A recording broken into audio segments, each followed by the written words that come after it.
برنامه سیاسی و تحلیلی دیدگاه.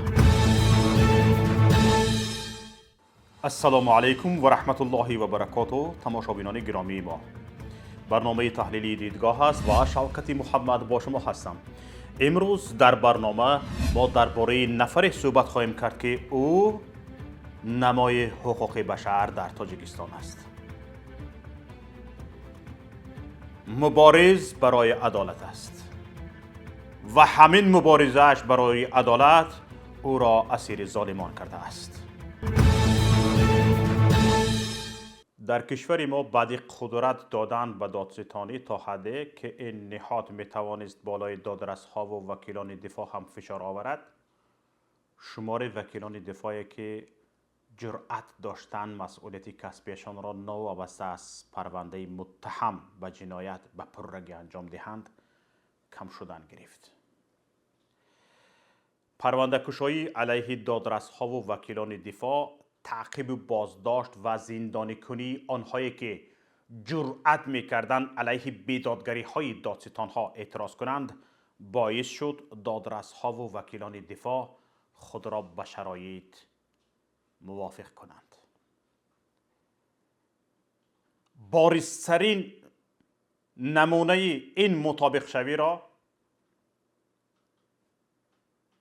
دادرس سودی پرونده زید سیدوف گفته بود که ببخشید زمانه همین است.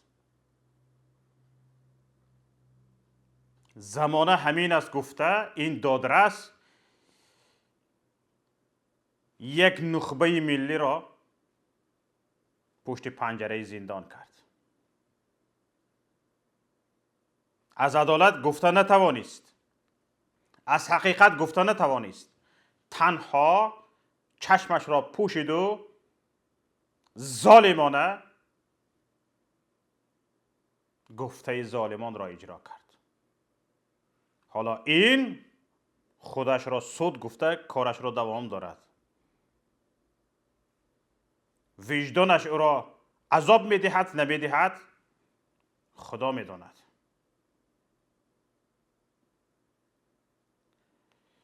اما با وجود این وکیلان دفاعی بودند که ادوکت های بودند که نخواستند به شرایط مطابق شوند.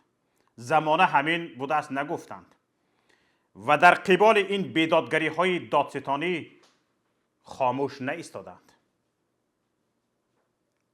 حالا این دادرس یعنی سودی پرونده زید سیدوف زمانه همین گفت، اما گروه با اعتراض به این شرایط ترک فعالیت کردند، وجدانشان نبرداشت.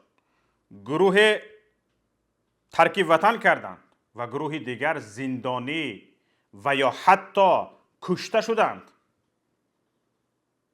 ترور شدند. اما زمانه همین بوده است گفته تن ندادند. قبل از تحولات سال 2015 گروهی بسیار خردی وکیلان باقی مانده بودند که با وجود خطر به جانشان به مسئولیت خود صادق بودند و با تحمل ریسک زیاد به آزادی و سلامتی و حتی جانشان حمایت از عیبدار شونده ها را ادامه میدادند. تماشابینان عزیز، یکی از معروفترین و جسورترین آنها بزرگمهر یاروف بود. بزرگمهر یاروف یاری همگان بود، یاری کارافتادگان بود، یاری حقوقهایشان پایمال شدگان بود. سالهای 2013 تا 2015 عیبدار شونده هایی که پرونده اشان سیاسی بود و هیچ وکیل حاضر نمیشد حمایهشان را به دوش گیرد، همگی چند وکیل داشتند که معروفترین آنها خانم فیضینسا واحدوه خدا رحمتشان کند در خوجند در طرف شمال و بزرگمهر یاروف در دوشنبه بودند. نفران سیاسی، فعالان سیاسی، همین که یگان از جانب حکومت تعقیب می شدند به خیالشان به یادشان در حال یا فیض‌نسا واحد و یا همین بزرگمهر یاروف می آمدند. درست است، باید از حقیقت نگذریم و اعتراف کنیم که وکیلان دیگری هم بودند که این گونه پرونده ها را به دوش می گرفتند. مثلا پیشتر بیچاره شهرت قدرتوف پرونده زید سیدوف را پیشتر گرفته به حبس رفته بود. لیکن بدتر بعد از اون که مثل شهرت قدرتوف ها را ترسانیدند، پشت پنجره زندان کردند، زبانشان را بستند، پشت پنجره زندان کرده دیگران هراسیدند، خود را کنار گرفتند. خیلی نفران کم موندند مثل همین بزرگمهر یاروف و فیض‌نسا واحدوف.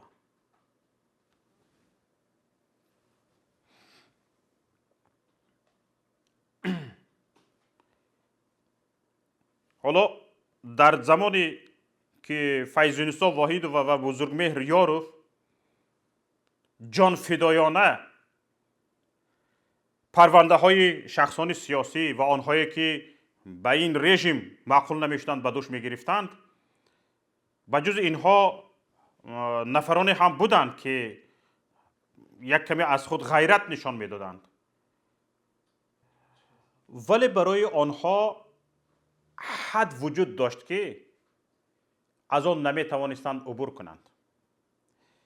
تنها چند نفر برای پایداری عدالت تا آخر مبارزه کردند. تنها چند نفر. همینها بودند که جامعه هنوز به پیروزی عدالت باوری دارد. همینها بودند که ملت هنوز به پیروزی عدالت باوری دارد و امید دارد که امروز یا فردا یا پس فردا عدالت بر ظلم پیروز می شود.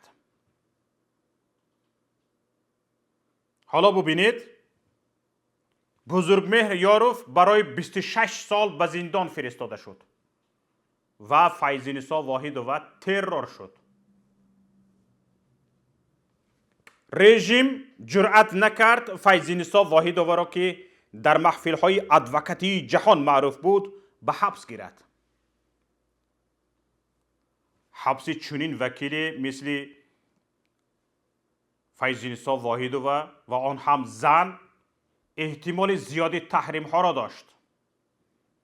تاجیکستان احتمال داشت که اگر فیض‌نسا واحدوف را به حبس برد، زندان کند، تاجیکستان تحریم می شود. در مناسبات بین المللیش مشکلی ها به میان می بیاید. برای همین با ناجوان مردانه ترین عملیات دادن زهر قاتل فیض‌نسا واحدوف را از بین برد. زهر دادن، کشتندش. بعد حبس بزرگمهر یاروف و ترور فیض‌نسا واحدوف، ادوکاتوری تاجیک به یک نهاد دست نشانده حکومت و دادستانی تبدیل شد. یک میانه رفت. وکیل دفاع نه، میانه روی بین گناهگار شونده و پاره‌خور.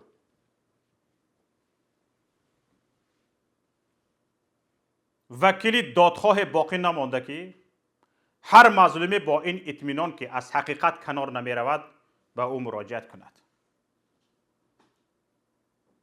مبارز برای حقوق مردم باقی نمانده است. مبارز برای رویانیدن حق مردم باقی نمانده است. برای همین وقتی که حالا میگویند در تاجیکستان وقتی که حکومت یک نفر را به زبانش گرفت، در حال فهمیده می شود که او پشت پنجره زندان می شود. احتمال بیگناه بودنش وجود ندارد. وقتی که جانب حکومت، جانب عیبدار کننده نفری را نام گرفت، در تاجیکستان احتمال بیگناه بودن وجود ندارد. یعنی سود وجود ندارد. مرافعه های سودی مسحکه های حکومتی هستند. سودهای تاجیکستان اکتیارهای رژیم هستند.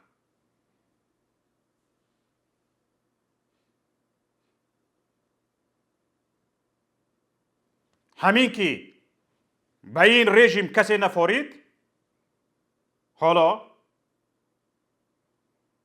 نامش که گرفته شد، همگان میدونند که دیگه نه ادوکات یگان کار کرده میتواند، نه سود قضاوت کرده میتواند. سود فقط فرمان را اجرا میکند، تمام. یعنی رول را میبازد، تمام. نماینده یک شاخه حاکمیتی یک کشور دموکراتی بودنش اصلا معلوم نیست. ببینید چی خیلی مردم را ناامید کرده اند. از عدالت ناامید، از حقیقت ناامید.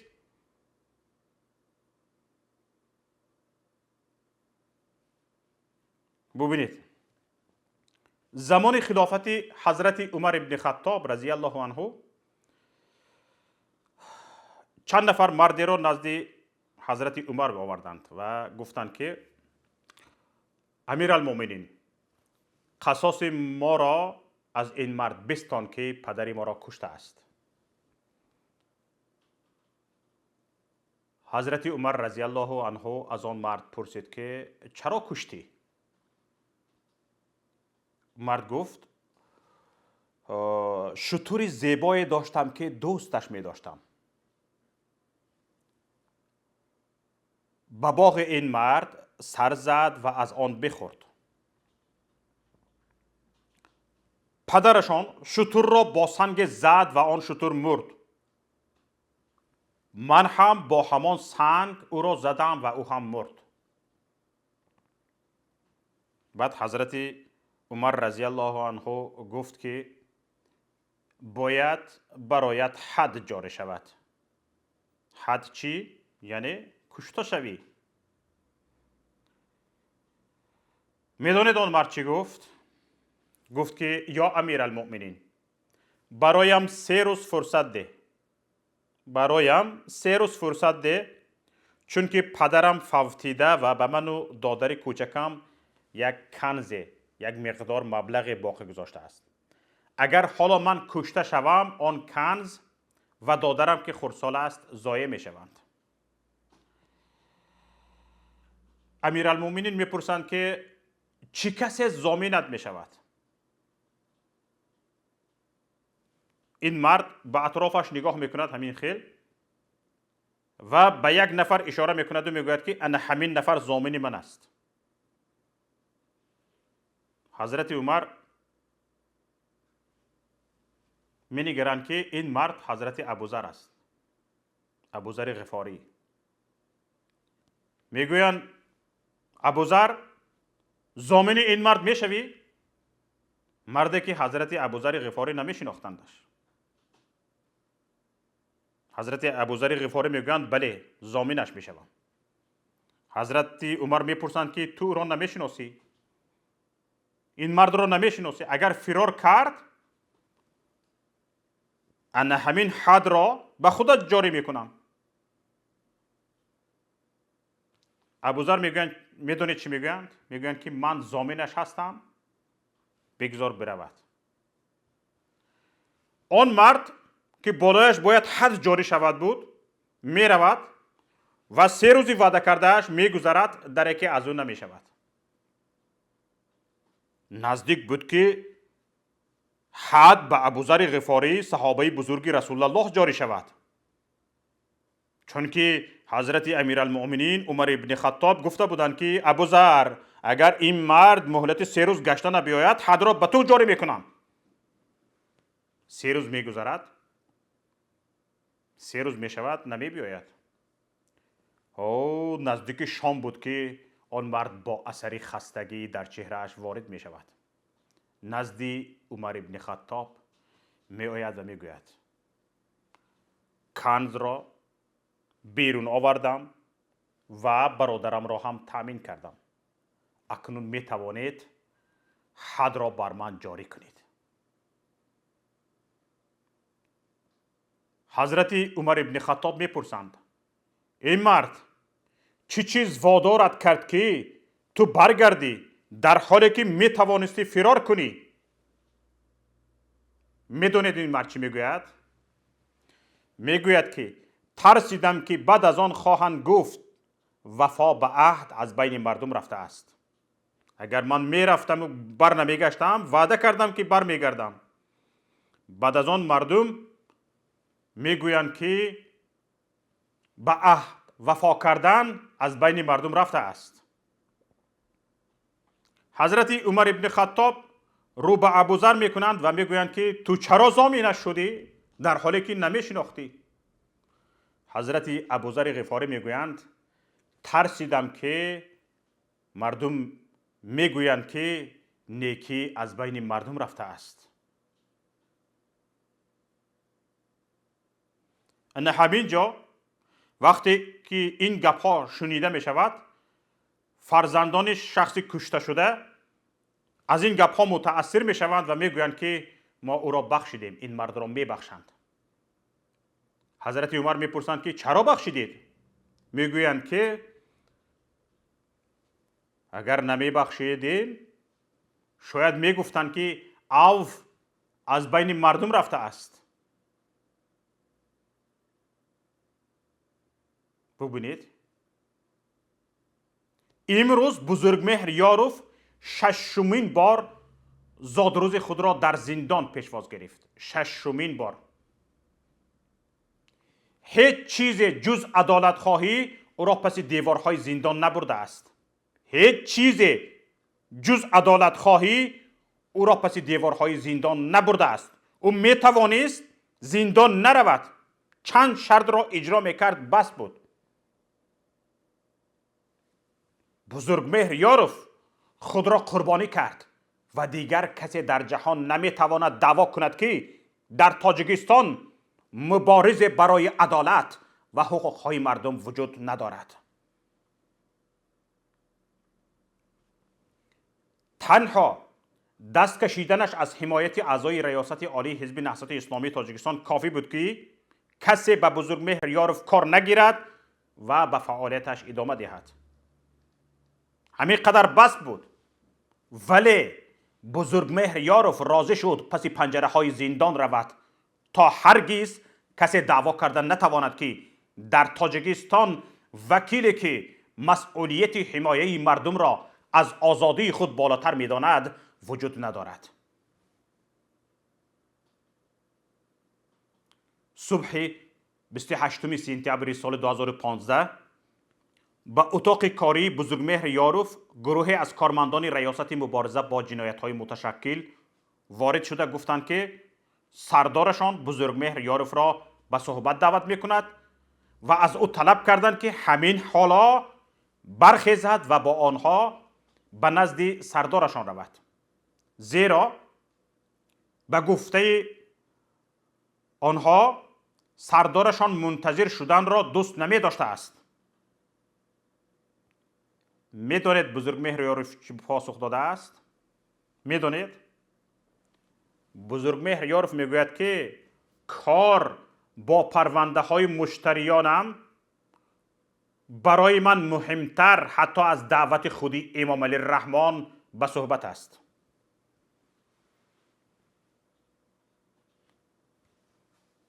زمانی که بزرگمهر یاروف بازداشت شده بود علیهش پرونده باز کرده بودند از او خواستند تا از رئیس جمهور عذر پرسد و به آزادی برآید. تنها عذر پرسیدن بس بود از رئیس جمهور که بزرگمهر یاروف پشت پنجره زندان نرود. ولی بزرگمهر یاروف با غرور این پیشنهاد را رد کرد و سری بلند خود را تا ابد حفظ نمود.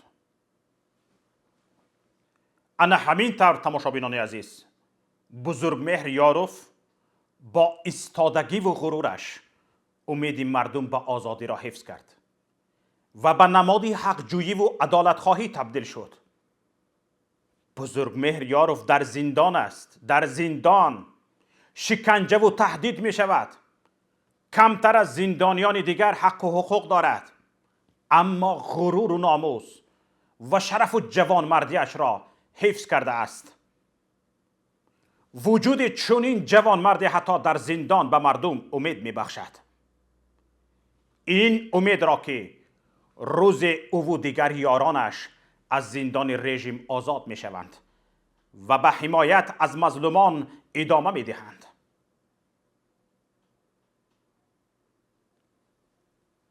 بزرگمهر یاروف آخرین مبارز برای عدالت دادگاهی و حقوق مردم است. هرچند حالا اسیر است و دست کوتاه، حتما روزی با پیروزی و سری بلند بیرون خواهد آمد تا بار دیگر به جهانیان ثابت کند که حقیقت در تاجیکستان زنده است. حقیقت در تاجیکستان زنده است. این ثابت خواهد شد. امروز بزرگمهر یاروف 50 ساله شد. امیدوارم این آخرین زاد روزش است که در اسارت و زندان میگذرد. از الله پاک پرسانی آنم که برای ما توفیق بیشتری مبارزه بهر آزادی این گونه جوان مردان را بدهد تا به تمام وجود هستی کار کنیم و اسیران ملت را از زندان ظالمان نجات بدهیم. تماشابینان عزیز، این بود برنامه امروزه دیدگاه. یکایک شما را به الله پاک میسپارم. روز یکشنبه در برنامه فردای تاجیکستان نصیب باشد انشالله وا میخوریم. سربلند و پیروز باشید. السلام علیکم و رحمت الله و برکاته.